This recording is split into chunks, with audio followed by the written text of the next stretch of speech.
Welcome to the Digital Dreaming Off the Gridiron podcast. Obviously, it is a great Monday night, and obviously, I couldn't wait till tomorrow to get on and kind of recap, the Monday night football action that just took place. San Francisco 49ers beat the Los Angeles Rams by a final score of 24-9. Jimmy Garoppolo was 16 of 27 for 233 yards and a touchdown. Matt Stafford didn't throw any touchdowns, and he had a pick. The Niners defense, obviously, they forced they basically had 7 sacks on the night. Hufanga had the pick six. Matt Stafford, was the Rams were held under 10 points for the second time in the Sean McVay era. With the only other time that happened was against the San Francisco 49ers back in 2019. So Kyle Shanahan improved 7-0 against the Sean McVay Rams. Obviously, I mean, it speaks for itself, right? So that regular season dominance continues, and essentially now, that defense looks like obviously the best in the NFL. They're holding opponents to basically less than 20 points per game in the first 4 games of the season. They've if I'm not mistaken, they've pressured they've had around 49% of pressures, 41 to 49% pressures when rushing for, which is the highest in the NFL. Um, and ultimately, all the takeaways that are coming, obviously it's just indicative of, how well prepared D'Amico Ryan has got this defensive unit, and basically how well prepared, this entire offensive. Offense played much better than last week, but Jimmy obviously played much better than last week too, right? So it was great to see. But it's just a statement on the coaching staff and a statement on, everyone else involved. So, huge win, just huge win. Obviously, Jerry Rice was in attendance, Devo Samuel having that 58-yard touchdown reception. I mean, it was just remarkable. Some questionable calls in the game, which if you see me follow me on Twitter, you probably see what I posted about. Obviously, I had questions about the cup, the Cooper Cup PI that was called on Fred Warner, because if you watch that clip, Fred Warner was actually the one who was on the receiving end of that pass interference. Cooper Cup was the instigator of that pass interference, right? So ultimately, I thought that, Cooper Cup was the instigator of that call. And because of that, and there were some other calls this weekend that I saw too that were very questionable. But I'm just going to kind of focus on Niners. We'll do a week 4 recap tomorrow when I get my co-host Cortez back on the show.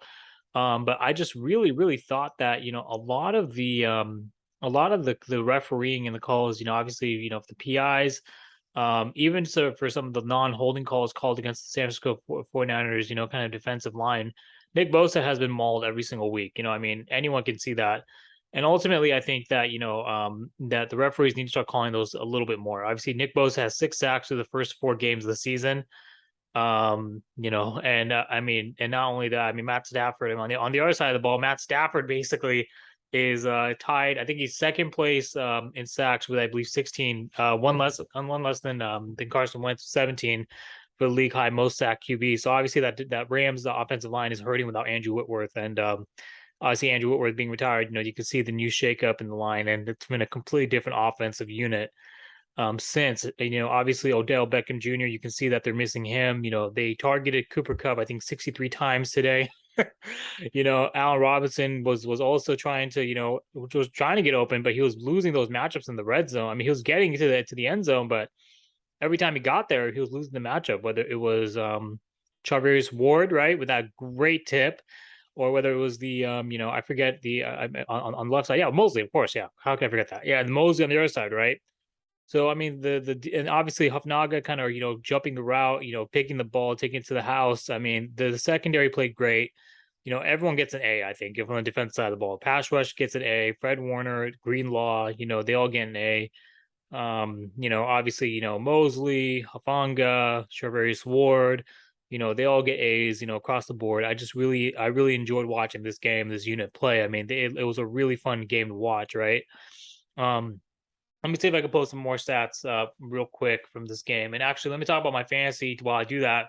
I actually lost my fantasy in both my leagues this week, because this week I had George Kittle, but I played against Deebo Samuel in one league. And in the other league, I played against Jeff Wilson Jr. So I basically took the L in both leagues. So let's go ahead and just pull up some of these stats real quick. So, all right. So basically, the Rams, so the Rams and the Niners, the difference in the pressures, right? Stafford was pressured 17 times. The pressure percentage was 30%. Garoppolo was pressured 4 times. Pressure percentage was on 14%. So Stafford was sacked 7 times, like I said earlier. Obviously, this is indicative. It's probably it's more of just kind of the story of how well how well Brunskill did against Aaron Donald, right? I mean, he's just been phenomenal every time he plays against AD. Let's see what else I got. We already talked about the Niners. Ward, I think it's 48.9% pass breakup, leads the NFL right now. Let's see what else we got. Yep, 41% pressure percentage while rushing 4, also the best in the NFL. And Niners offense has been outscoring opponents 41-6 all season through 4 games, right?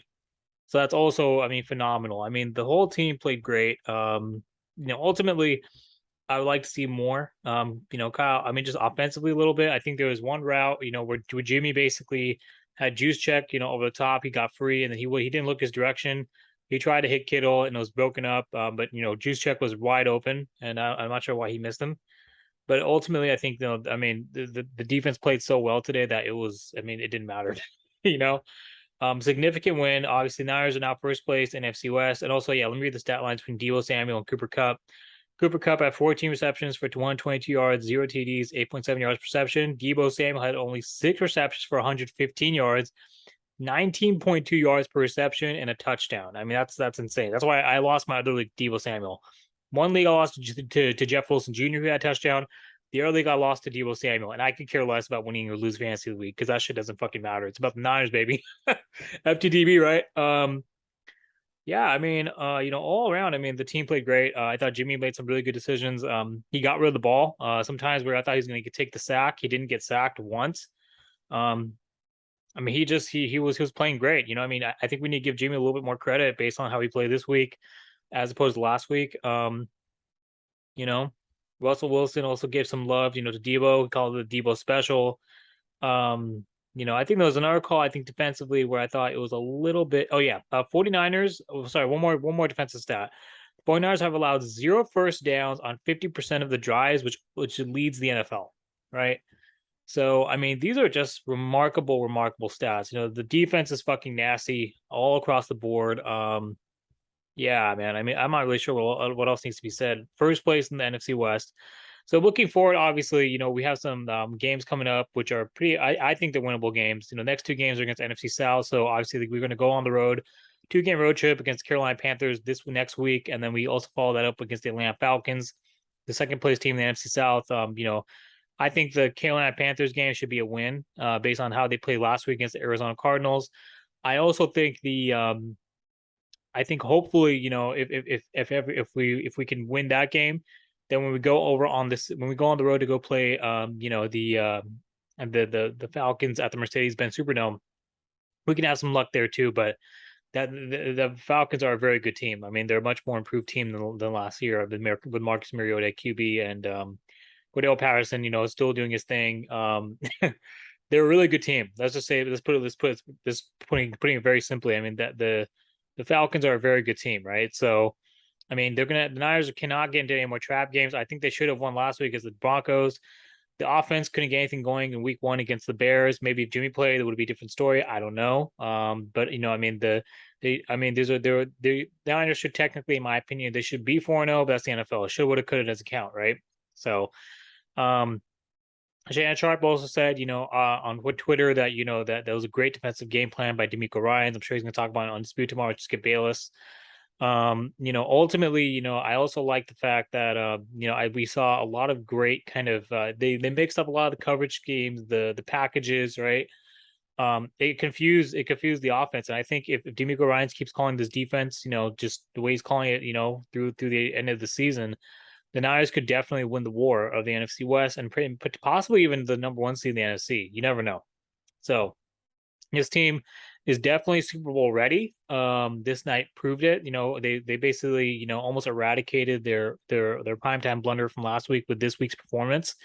I think a lot of Niners faithful were expecting this performance last week, but it doesn't matter. I mean, we got it, and so My opinion, I think the Rams are still a little bit better than the Broncos are. So I think it's a great win, all things considered, from that end. And yeah, I mean, I think now moving forward, the Niners are going to have to focus more, kind of just focus on just kind of be consistent. I think now it's consistency, right? You can't lose one week, win the next week, come in flat, offensively, the next show up flat the next week, and then basically show out the following week and ball out. No, we need to have more consistency, right, from the offense and the defense. I think this team could definitely win more than 10 games. I mean, they can win 11, 12 games easily if they can be consistent, right? They could probably win 13 or 14 games. I don't know. The 17-game season is a long season, right? So anything can happen from this point out, right? I think Steve Young was on record recently saying that the Niner fans should not be basically, or he said Jimmy Garoppolo in the headspace, right? He's the confidence isn't, or I mean, not confidence isn't there, but it's just like he feels betrayed by the organization. But he also said Niners fans who are in the Trey Lance camp or the Jimmy Garoppolo camp should stop that feuding right now, because of the fact that the Niners, I mean, it's not good for the team, right? It's just basically, who's your favorite, but it doesn't matter who your favorite is, because I mean, it's ultimately up to the coaching staff who plays, right? And so, let me see if I can post some more stats. Let's see Jeff Wilson's numbers. I mean, golly, I got killed in the fantasy. Let me actually pull up some of my fantasy numbers, just because I want everyone to know how badly I got beaten this week. I left Rashad Penny and Jared Goff on the bench. Let's see what we got. Oh man. Yeah, so the defense special teams did good for me. I got 22 points from the 49ers defense special teams. But Jeff Wilson Jr. had 13.4 points against me, so that hurt a little. George Kittle only had 4.4 points, so actually, yeah, those 13.4 points mattered a lot. I lost by 42 points, or sorry, by 36 points. Yeah, 96.36 to 132.92 in one league. If I go to my ESPN Plus league, I lost 135 to 153.52. This was a league where I could have definitely started Jared Goff, or I could have started Alvin Kamara. Sorry, not Alvin Kamara, Jared Goff or Rashad Penny, and obviously Geno Smith also had a fantasy leading day this past Sunday. So yeah, I mean, I don't know. I think based on kind of my performances, over I got a little too kind of comfortable in my lineup, so maybe I'll make some roster adjustments. I also left Miles Sanders on my bench in one of my leagues, but it is what it is. I mean, I think fantasy is kind of just like it's a different kind of animal. But I do want to actually bring everyone's attention to my pick'em though.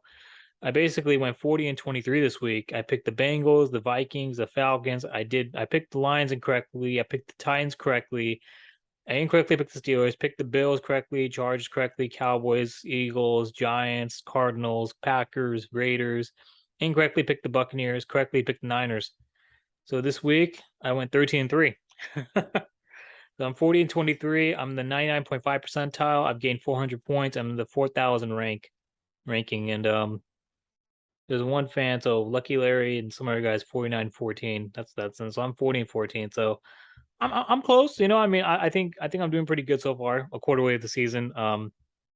Yeah, but I mean, so fantasy, I am 3-1 in one of my leagues. I'm 2-2 my other league, my ESPN Plus league. So, I'm in the mix for sure. I'm at 500 and I still have a winning record in my other league. So, I mean, I'm not worried too much about it. I mean, I know that when the Niners won the NFC and made the Super Bowl back almost 3 years ago, I started off 0-4 and I went on a 7-game win streak to make it to the semifinals and with a third place finish in fantasy. So, I mean, that's just kind of nature of the beast. Um, yeah, I mean, I think ultimately, so my pick'em was great this week. My fantasy was not so great. Niners were phenomenal this week on defense. Hopefully the offense can also kind of catch up and continue this consistency. I think, if they can come out and punch our teams in the mouth. Jeff Wilson's junior touchdown at the gate was great. The Deebo Samuel touchdown as well, the yard after catch. I think 100 yards. This is sixth game with 100 yards after catch, which leads the NFL. I think it's a record or something of that nature. I think it leads the NFL for past 6 seasons, something ridiculous, or since 2019 when he was drafted. But yeah, no Niners. I'm so happy that they beat LA. I mean, shoot, Lord have mercy. Let's see what else we got. Let's meet some more stats. Cooper Cup at 100. So yeah, Tyler Higbee. Okay, I'm not gonna read the losers. So actually, yeah, Stafford it was 32 of 40 for 254 yards and a pick. Jimmy was 16 of 27 for 230 yards and a touchdown. Jeff Wilson, 18 carries, 74 yards, 4.1 yards per carry, and a touchdown. Deebo Samuel, like I said earlier, 6 receptions, 115 yards, 19.2 yards, and a touchdown. Brian Ayuk, 4 receptions, 37 yards, 9.2 yards, no touchdowns. Kyle Juszczyk, 1 reception for 35 yards, 35 yards per average, right? And then George Kittle, Jawan Jennings with 24 yards for 2 receptions and 22 yards for 2 receptions, so 12.0 yards per carry for 12.0 yards per reception, 11.0 yards per reception. On the defense side of the ball, Greenlaw obviously 12 tackles, 3 assist tackles. Fred Warner with 6 tackles, 3 assists. Emmanuel Mosley with 6 tackles, 6 tackles. Oh yeah, let's also give a shout out to Lonesome to Lenore. I forgot to, yeah, he was part of the secondary unit. He played masterfully on Cup. Yeah, and he also had a sack on Stafford today, so it was phenomenal from that end. Obviously at Bucum, we have to give Bucum the kind of the tip of the cap, obviously for being able to punch out that ball, and basically force the fumble near the end, the fourth quarter. That was critical defensive play, to give the Niners the win. So that was a great, great defensive play. Obviously 1 interception there. Nick Bosa, three tackles and 2 sacks, right? So that just adds to his season total, right? I think he's leading the league in sacks right now. If he's not, he should be in like top 5. I think he's top 5 overall defensive player. Charles Omenihu, one tackle, 1 sack. Hassan Ridgeway also went a critical kind of sack, one tackle and a sack. Let's see, Eric Armstead went out with the foot injury. He had 1 tackle. Drake Jackson also had assisted tackle. I thought he had sack, but I guess not. Also, Ray McLeod. Hey, shout out Ray McLeod. I mean, the kick return game, we had 1 return for 21 yards, so 21 yards per average. Then the punt return game, he had 2 returns for 34 yards, so 17 yards per return. Robbie Gould missed a field goal, but essentially 1 of 2, 50 yards per 50%, right? 25 yards was long and 6 points, what we got from him. Mitch Wishnowsky, obviously, 4 punts for 158 yards, 39.5 yards per punt, and obviously 1 was in the 20, so he did great. I mean, defense special teams, when they play this good, no one can stop the Niners. Obviously, all what Jimmy has to do is not throw the game away, right? And so, and I mean, Troy Aikman made an interesting point, obviously that, Jimmy, the stat sheet's not going to really show or paint the whole picture of how well Jimmy played today. There's some truth in that statement, right? Because obviously, with how Jimmy played, it's the little things, like how he was able to avoid contact, how he was able to get the ball, how he was able to get rid of the balls, get rid of the ball before he had to take the sack and lose yardage, have a negative yardage play, how he was able to make different reads, how he was able to escape, I mean, just different things that, and obviously, like, I mean, being able to be patient in the pocket, and he had a lot of time, obviously, so you can't give him all the credit. But we got to give him credit for delivering. I mean, the stat sheet's one thing, but I really thought that, he played a great game. Now, if you watch the film, he played a great game, by his standards. And obviously, like, there's still room for improvement. If he can, progress through his reads, and people, the Jimmy G critics are gonna say that that's who he is, right? And ultimately, Niners, all around great game. So let's go ahead and just do the team stats. 327 year total yards, so LA's 257 yards for the Niners. 239 passing yards, 200 passing yards for the Niners, the Rams. 88 rushing yards, 57 yards for the Rams. 6.7 yards, 3.5 yards per play. Niners obviously almost double yards per play for the Niners.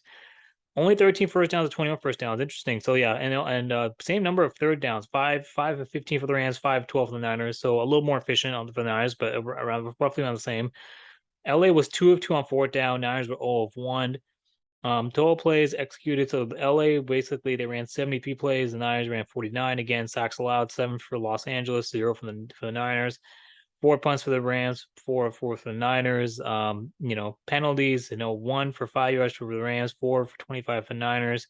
1 fumbles lost for LA, 0 for the Niners. 1 interception thrown for the LA, 0 for the Niners. 34 minutes and 34 seconds time position for LA, 25 minutes, 26 seconds for the Niners. So yeah, LA almost had the ball for 10 more minutes. So yeah, I mean, you can tell that they're not the same team as last year. They're definitely probably not going to repeat as NFC champions, at least, if they continue this performance. It's still early in the season, so maybe it's premature for me to make that statement, which might be too bold and too premature at this point. But I'm really just riding this high. I'm obviously in a reactionary mode to see the Niners kind of, putting on such a dominant performance against the Super Bowl champs who were on a 2-0 win streak.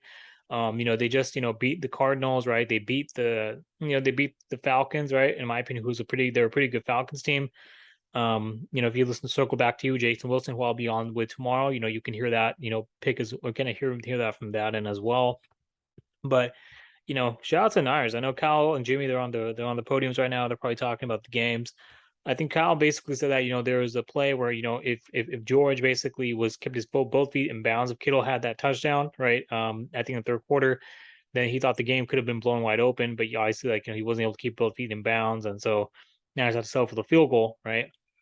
But I mean, it is what it is. I mean, I think that's the nature of football, right? You gotta be able to adjust on the fly, and even if the plays don't go your way, if you're able to play through it, then you have a completely different your team. Your resolve is what carries you the distance, right? So if you're able to play through these types of situations, then you can really see that's what separates good teams from great teams. I think Niners have the potential to be a great team this season, greater than their teams in the past because of just how well the defense is playing. And I think one question though is kind of the zone. I think some of the issues I've had is kind of how soft that coverage is and how much space they give these receivers.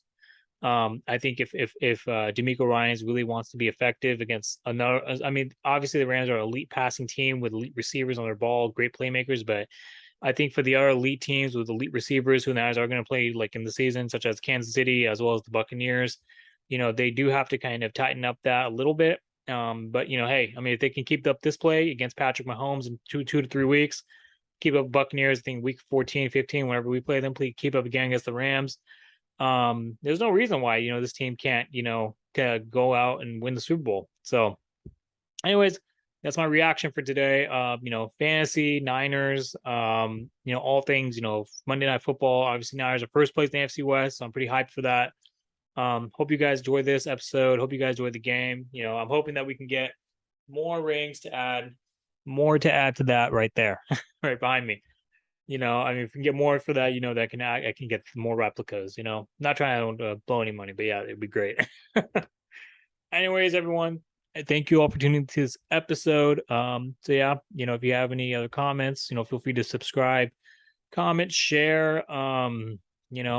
Disagree, agree, any type of things. Feel free to leave a comment on on the YouTube channel. Go ahead or just comment on my Twitter page or follow us on Twitter, DDOG Podcast. Keep sharing the word, spreading the word. I also wanted to share some news about total plays. We have now eclipsed 4,000 total plays on all of our available streaming platforms: YouTube, Spotify, Anchor, Pocket Cast, Google Podcasts. So that means we're averaging roughly 30 to 35 plus plays per episode.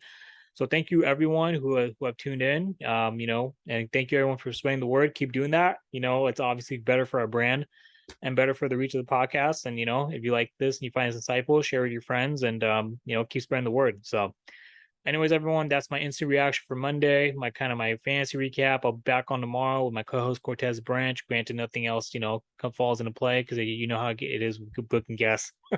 Just joking. Cortez, my boy from playing ball out in Chicago. So I mean, it's not like booking a high profile guest. But I mean, I've had plenty of high profile guests already. I've had 4 Super Bowl champions on the show. I've had 4 All Pros. Sorry, 3 Super Bowl champions, 4 Super Bowl starters, 4 first team All Pros, 4 multiple Pro Bowl selections, College Football Hall of Fame inductees, Seattle Seahawks anniversary member, current NFL coach, right? Arena Bowl champions, Arena Bowl MVPs. I mean, NCAA All Americans, NIA All Americans, NCAA national champions with D1 FBS. I mean, that's another thing I wanted to kind of touch upon. I'll do tomorrow about USC and the performance so far, right? I mean, shout out Lofa if you're listening to this. I don't think he is, but if you are listening to this, Lofa, obviously USC doing great this year. Lincoln Riley has that team looking good, but we'll get into that tomorrow. I'm gonna sign off for tonight. Everyone have a great night.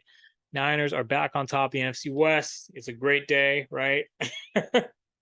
And yeah, thank you all for tuning this episode. So I'll catch y'all tomorrow. Stay safe. God bless.